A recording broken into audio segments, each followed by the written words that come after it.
વલસાડ જિલ્લા રાજ્ય સરકારના પોષણ સંગમ અભિયાન હેઠળ માત્ર એક વર્ષમાં 30,294 બાળકોને કુપોષણ મુક્ત કરી પ્રેરણારૂપ સિદ્ધિ હાંસલ કરી છે।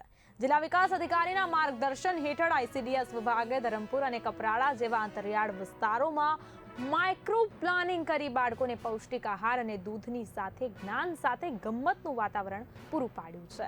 આ સઘન પ્રયાસોથી ગંભીર કુપોષિત અને અલ્પ વજન ધરાવતા હજારો બાળકોના સ્વાસ્થ્યમાં નોંધપાત્ર સુધારો થયો છે। સાથોસાથ સગર્ભા અને ધાત્રી માતાઓને પણ પોષણક્ષમ આહાર તથા સ્વાસ્થ્ય શિક્ષણ આપી સુરક્ષિત કરવામાં આવી છે।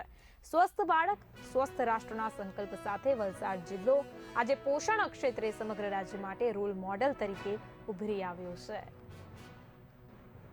જે બાળક કુપોષિત હતા તેમના વાલીઓને મળીને અમે સમજાવ્યું કે સાચો આહાર શું છે।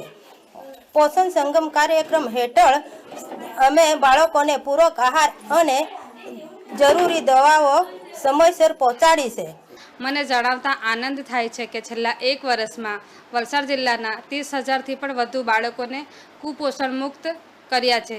અમારી સ્ટ્રેટેજી માત્ર સારવાર આપવાની જ નહીં પરંતુ પોષણ સંગમ કાર્યક્રમ દ્વારા ગુણવત્તાયુક્ત આહાર અને સામુદાયિક સહયોગ કેળવવાની રહી છે। દરેક આંગણવાડીના જે વર્કર છે, જે છેવાડાના ગામ સુધી આ વર્કર જે કામ કરે છે અને જે એમના જે હેલ્પર છે, જે બાળકોને રોજ ગરમ નાસ્તાથી લઈને બધું જમાડે છે, પછી આંગણવાડીનું આખું તંત્ર જે સીડીપીઓ બહેનો છે, મુખ્ય સેવિકાઓ છે, જે આમાં કામ કરી રહી છે, જિલ્લા લેવલની ટીમ છે, પીઓ સાથે જે બધા અહીંયા ડિસ્ટ્રિક્ટના મોનિટર્સ છે, એ બધા અને સાથે સાથે જે પબ્લિક ફંક્શનરીઝ જે ચૂંટાયેલા પદાધિકારીઓ અમે સહકાર આપ્યું છે, એમને એક જાગૃતવાનો મુદ્દો બનાવીને કે કંઈ પણ સરકારી ગ્રાન્ટ આવે તો એમનું આંગણવાડીમાં સારું ખર્ચ થાય અને જે સરકાર આવી રીતનું ધ્યાન આપી રહી છે, તો આ બધાના એક સફળ પ્રયાસ માટે હું બધાને શુભેચ્છા આપું છું અને ઓર ઉજ્જવલ ભવિષ્યની કામના કરું છું।